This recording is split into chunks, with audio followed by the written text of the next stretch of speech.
Hi everybody, welcome to my show, BodyTrust Weekly, Chinese Herbology for Beginners, Part 2. Now, remember that we don't prescribe single herbs usually. We make formulas, and the formulas are designed to answer the chief problems, right, what they come to us for, but also to balance, because unless you balance everything, you're not going to get very far countering the chief complaints. And that's the trouble with the quick fix or single herbs or single drugs or whatever.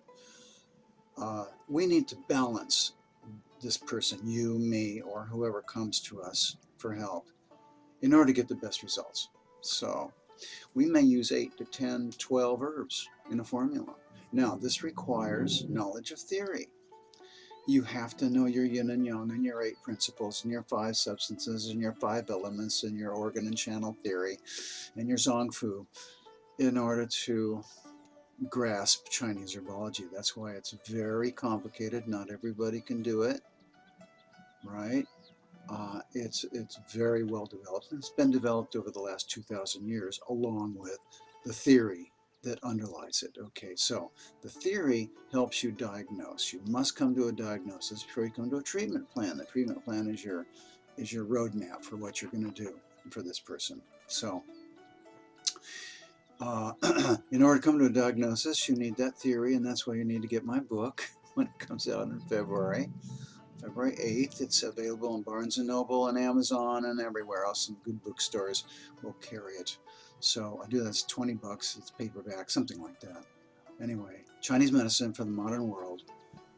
Put that on your list. And then you can put another book on your list, and that is this huge Materia Medica by Bensky. And there's several editions, new editions.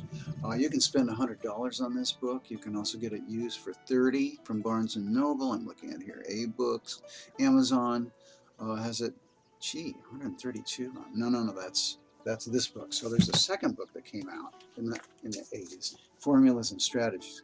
First master the individual herbs, and then you pick this book up. It's also really thick and expensive. Over $100 new. But anyway, this goes through all the formulas, classical formulas, and all the different ingredients and how they relate to each other and what they're doing, but all in Chinese theory, not in Western gobbledygook, right? I mean, if Western theory is all you know, emergency theory, emergency medicine, biomedical stuff, you won't be able to do Chinese herbology, okay? So let's start off with the groups here, Materia Medica. Okay, this lists all the individual herbs that we normally use in the United States. And he has categorized it into 18 major groupings. 18 major functions that these Chinese herbs do. I mean, I had a pharmacy of 400 herbs in my home and in my office, in my clinic. So now I order online. I work with a company, and I make formulas, and they send them to the patient's house.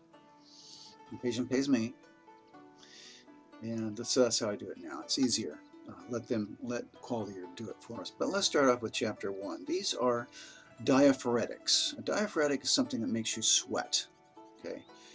We call it herbs that release the exterior, and there are 2 types. There's the cooling ones and the warming ones. So the warming ones obviously work on wind cold. People back east in cold climates in the wintertime, they get this wind cold thing where their back, neck really tight and sore, and they know that that's the beginning of getting a cold. It can also travel down the spine and give you low back pain. But then it travels around to this wind, this cold wind enters back here, and then travels land, causes all kinds of problems trying to get into the lungs, of course. So we use warming diaphoretics that counteract, they're antimicrobial, and they counteract the invaders and then push them out. And it has to be done within the first couple of days. Once it goes into the lungs, it's too late, or the stomach, it's too late. You can't use these herbs, got to use something else. This is on the surface. So then the next, so that's herbs that release the exterior that are warming. You've probably heard of ephedra, mahuang. It's It's a diaphoretic and very powerful, and only used in this situation by people who are trained to use it. And there are many others. God, there's like 2 dozen here, and I know them all. They're all friends. Cinnamon twig is another one. Okay, makes you sweat. And the other one, of course, the other half of that is the cool herbs. Now these are all cool and pungent. The ones for when cold are warm and pungent. Pungent is, spreads things out. So I like mint. Mint is a Chinese herb, and it causes sweating, and it warms you up. No, I'm sorry, it cools you down. Yeah, boha mint, herba menta, is a cooling diaphoretic. So that's what we have in LA a lot. We have a lot of wind heat. So wind heat's very common here, so we have a lot of herbs here that are very good. We use them all the time to help people sweat out the pathogens. So that's diaphoretics, chapter 1. Chapter 2, febrifugals, herbs that clear heat. Major problem in modern society. And the first subsection of that is herbs that drain fire. Fire, of course, is extreme heat that kind of rises up and causes really nasty problems. I mean, it could cause blindness, it could cause deafness, it could cause headaches. Liver fire, for example, is migraines, right? Eye problems that are red and angry, anything red and angry, throat problems, tongue problems, what have you. Fire is very disruptive and very dangerous. So we have herbs that are very cold and really descend that fire. I mean, fire rises, right? So what do we usually want to do with heat? We want to bring it back down, right? Down through the urine, that's the best. So there are actually herbs that guide heat down into the urine and out. You know that liquid and out it goes. So these are very strong herbs too, by the way, very strong herbs. So anybody that doesn't have fire, you don't want to give this to. They're very cold, right? And they descend. A lot of them are bitter. Some are bitter. Right? Bitter also descends. And then herbs that cool blood. Well, blood heat can be very nasty. I mean, blood is warm anyway, and blood can pick up heat. So when you generate that heat, then you get fevers and also Shen disturbance. In other words, personality disorders that are manic, you might say, or hyperactive, yeah, and bleeding. It can cause bleeding, lots of excess bleeding, and skin problems. I mean, red patches on the skin, things like that. So herbs here will also tend to calm the spirits, right? Calm the Shen, because they cool blood. They take heat out of the blood. They usually drain it down, although they are milder than the herbs that counteract fire and drain fire out. So, but we have a lot of these. And then there's heat, herbs that clear heat and toxicity. This is toxic heat. So when something sits around for a while, usually damp heat, it gets nasty, it gets toxic, it becomes poisonous. So this is heat poison. You feel poisons. This can be cancer. So there are anti-cancer herbs here, although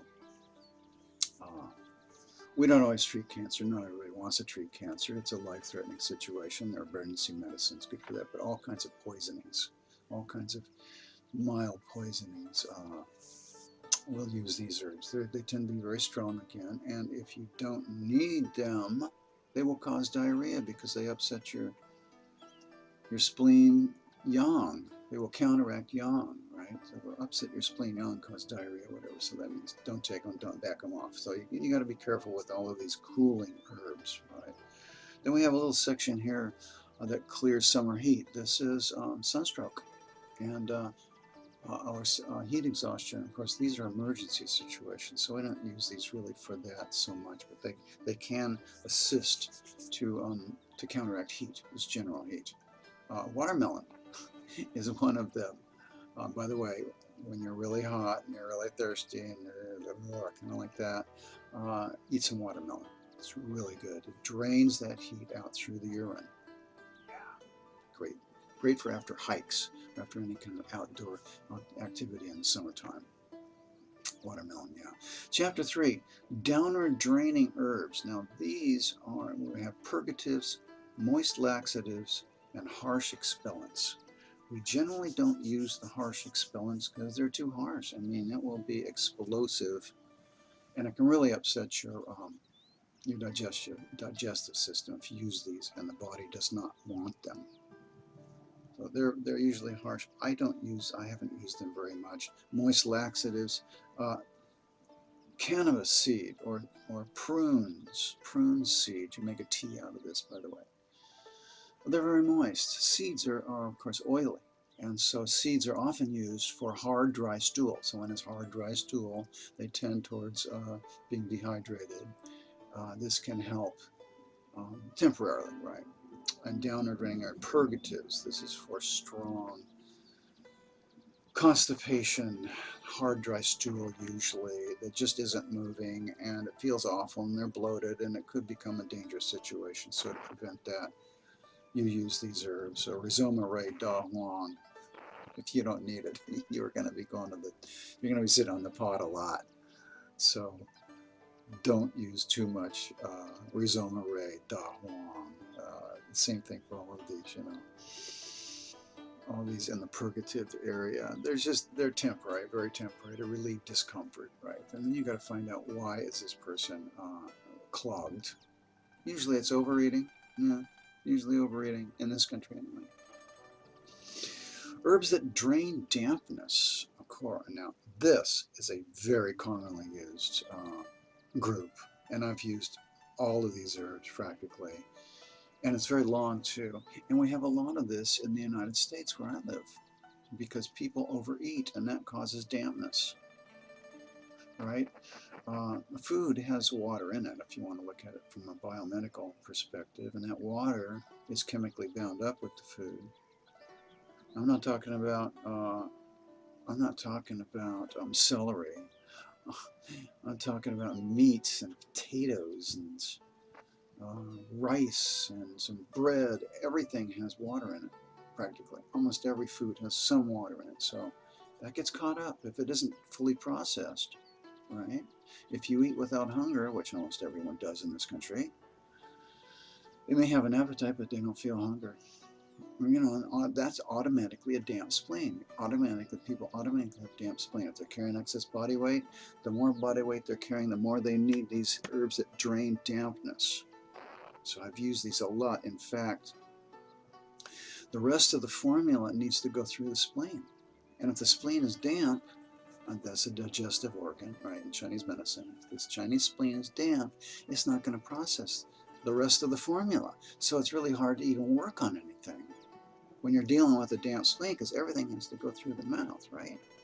So I learned this early in the early 90s, that all my patients were overweight and they all had these damp spleens, which you can diagnose from across the street, by the way, spleen damp. So I was spending like half of my formula draining dampness and using a lot of these herbs, and that still continues today. Most herbs for overweight people and people that never feel hunger contain a lot of herbs that drain dampness. Fu Ling is a great one, Sclerotium poriococcus, because it doesn't upset. You can't overdo it. You can't overdo Fu Ling, in my opinion. It's mild, but it really moves water out. It's also good for edema. Edema when the water piles up into the skin. So we use that talcum powder. Although, again, you want to be careful with that one. There's just so many good ones here. I'm not going to go through them all. But some of them work on damp heat, so some of them are cooling, and some of them are bland, because bland moves water. Anyway, great group here, drain dampness. Chapter 5, herbs that dispel wind damp. Now, wind damp is also called bee syndrome, and this is what they call arthritis. This is when the wind divides the qi, the wei qi, and dampness comes in alongside of it, and when it goes up into a joint, it gets caught in the crook. See, the channel goes up the leg very nicely, and then it gets caught in the knee typically, or the elbow, or whatever, and it has to make a little dog leg, and that's where the dampness catches on. So it takes that wind, and the wind damp, and they set up camp in a joint. And that, of course, is an excess, and an excess stagnates, and it causes pain, because stagnation is pain.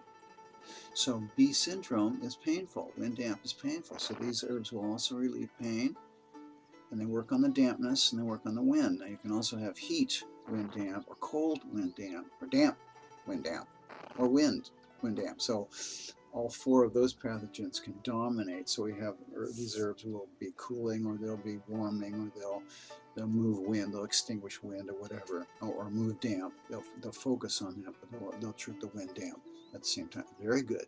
These are very good herbs for joint pain, chronic joint pain, right? Especially that responds to weather conditions, because it will. All right. Chapter 6. Herbs that transform phlegm and stop coughing. Used a lot of these too. Some of them are cooling for wind heat. Some of them are warming for wind cold. And some of them are very damp relieving for a damp, with a lot of phlegm. Some of that phlegm can be clear and profuse. That's usually when cold, or just neutral. And when it starts to get thick, viscous, yellowish, greenish, this is heat. This is wind heat. So we have herbs that cool and transform wind heat.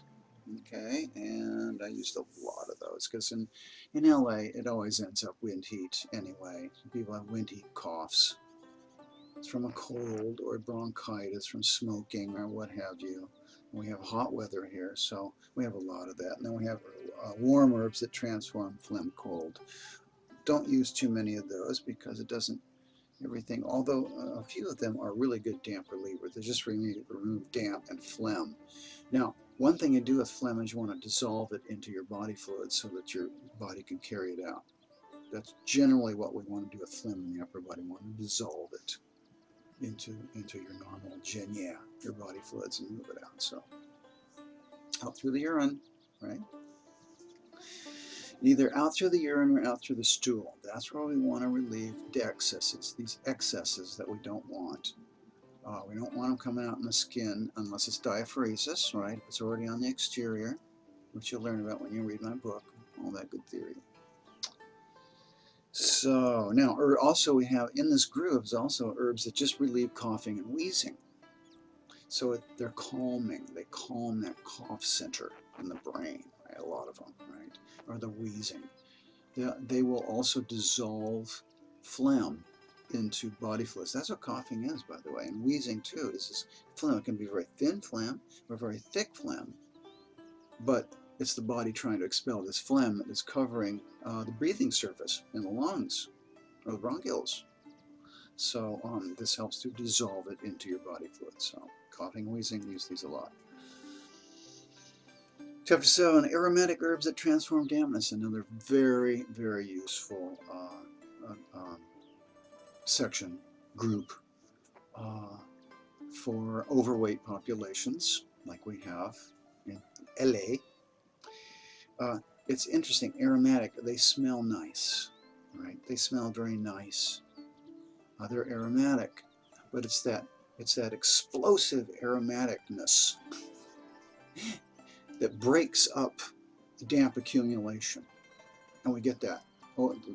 Overweight people have damp accumulation, and it accumulates mainly in the digestive system. So you have to break through it. You have to explode through it. You have to set off some dynamite to break through it, so that the rest of your formula can be useful, and so that some of their damp symptoms will be relieved.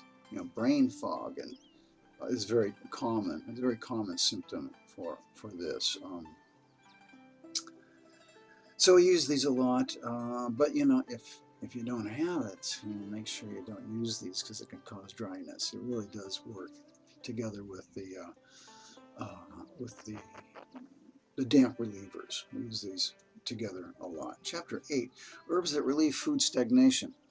Another very useful group, and some very important herbs in here. Fructus cortege, shanjia is a very important herb. But what these do is they help the body process old food. And who doesn't have old food that isn't overweight? Anyone who's overweight has old food in the gut. Okay, that's just given. That's a given. And that means food stagnation. Also, excess enlarged food cells, fat cells. Enlarged fat cells is food stagnation. Stagnation causes heat, remember? Stagnation causes heat. That's how we explain that an overweight condition leads to inflammation, to use biomedical language. Inflammation, heat, stagnation. Right. So that's why carrying extra weight, that's one reason why carrying extra weight is dangerous to your health. And don't do it. Don't put up with it. So relieve food stagnation. These are wonderful for helping to move food, and it's used very commonly for constipation, which is extremely common in the United States.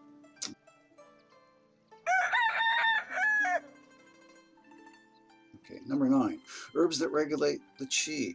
Another very useful group because everybody's worrying, right? Everybody's stuck on the future and the past. That's what we see, liver chi stagnation, but there's also all kinds of other chi stagnation. In fact, any kind, when the muscles are tight and stiff, when anything's tight and stiff, kind of achy, that's chi stagnation. Chi stagnation leads to blood stagnation, which is sharp stabbing pain. So you use these whenever you have pain. You use these whenever you have mental pain or physical pain. Very, very common, very commonly used in this culture, right? Very wonderful herbs in there. Chapter 10, herbs that regulate the blood. Okay, so the blood moves, and we need to regulate that movement. Herbs that stop bleeding. This is a subgroup. Herbs that stop bleeding. Herbs that invigorate the blood. Okay, so there's 2 main groups here. Well, stop bleeding. Of course, you need to stop. When you need to stop bleeding, you need to stop bleeding right now. All right, that can be too much menstrual blood. It could be bleeding internally, bleeding externally. Of course, any kind of mysterious bleeding that you don't know the source from, that's an emergency red flag. You send them to a doctor, a medical doctor, get it checked out. Because you don't know. Cancer can bleed. All kinds of stuff, nasty things can bleed. So if you don't know the source, red flag, right? But if you know the source, okay, we stop bleeding. Like too much bleeding during the period, there's something going on there. Usually it's too much heat running around, comes early, the period comes early. This is all explained in my book, by the way, everything about blood. So these are called hemostats. They stop bleeding. So we have some very good ones here, especially radix nodo ginseng, san chi, which is used for emergencies. You get some powder, tian chi, san chi. Same thing, carry in your glove compartment. If you see an accident or something, someone's bleeding, you pour this on, sprinkle this powder on, and press it with a clean cloth and wait for emergency. Or for children nosebleeds or something, get some of this stuff put up in there, next to it, and we'll stop the bleeding without any side effects. It's a very mysterious herb, without any clotting or anything like that. And we have invigorate the blood. Boy, we use a lot of these. Holy mackerel. They dissolve tumors. They chew up tumors and get them moving out, right?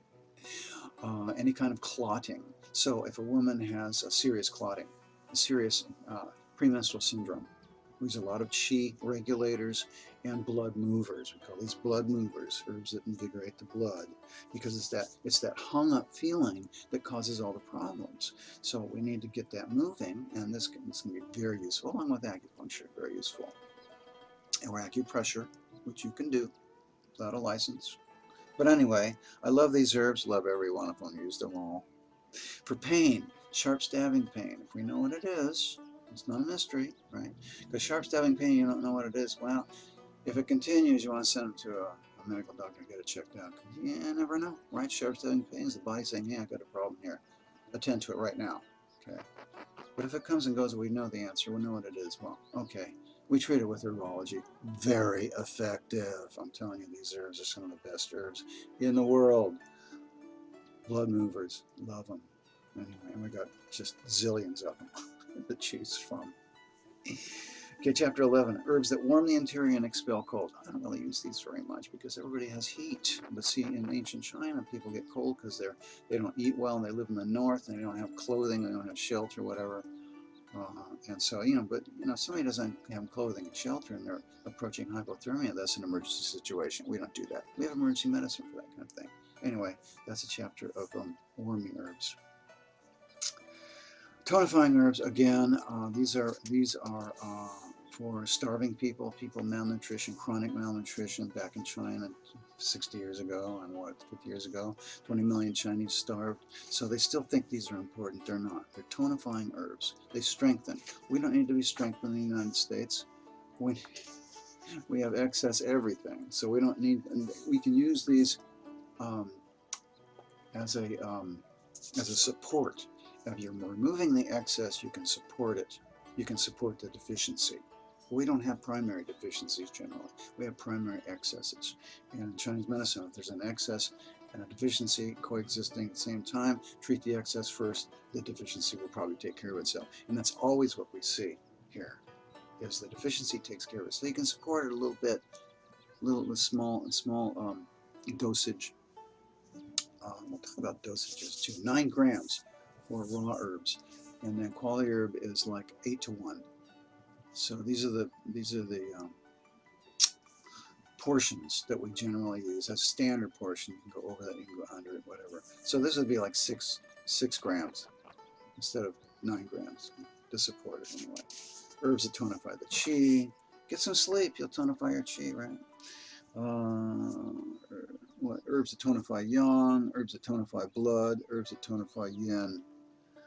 Not really useful, really, truly, in the United States. Chapter 13, herbs that stabilize and bind. Stabilize and bind. Okay, this also is useful mainly for deficiency, because your body knows how to hold on to stuff. So yeah, you might use it for diarrhea maybe, but we don't use it too much now. Herbs that calm the spirit, and we have heavy herbs that sit on top, and herbs that tonify. Well, the tonifying really are not very useful. These are good for calming, but can be used. But they can also upset your digestion because they're metallic and they're very heavy. So it really sits down on top of that yang and pushes it down, like drugs do. Like sedatives, like food. Food is a sedative. So I've used these, but sparingly, because really people need to work on worrying and heat, overamping and stuff like that. We're almost at the end here, folks. I'm getting a little long in the tooth here. Aromatic substances that open up the orifices. So this is when the heart holes are blocked with phlegm. This is for psychosis. We don't really use these because psychosis is a nasty situation. It's better to use psychotropic drugs usually while that person is in therapy, clear-minded and working on old hurts and old injuries, because it's almost always these days, these psychological problems are almost always coming from childhood. But if you can't even think straight, then you can't work on it. So that's the purpose of psychotropic drugs. And back in the day in China, they didn't have psychotropic drugs, so they had to do the best they could. And that's chapter 15, aromatic substances that open the orifices. They clear the mind. Yeah, you might try it if someone's having it, but I really recommend that you send them to a medical doctor. Chapter 16, substances that extinguish wind and stop tremors. Very useful.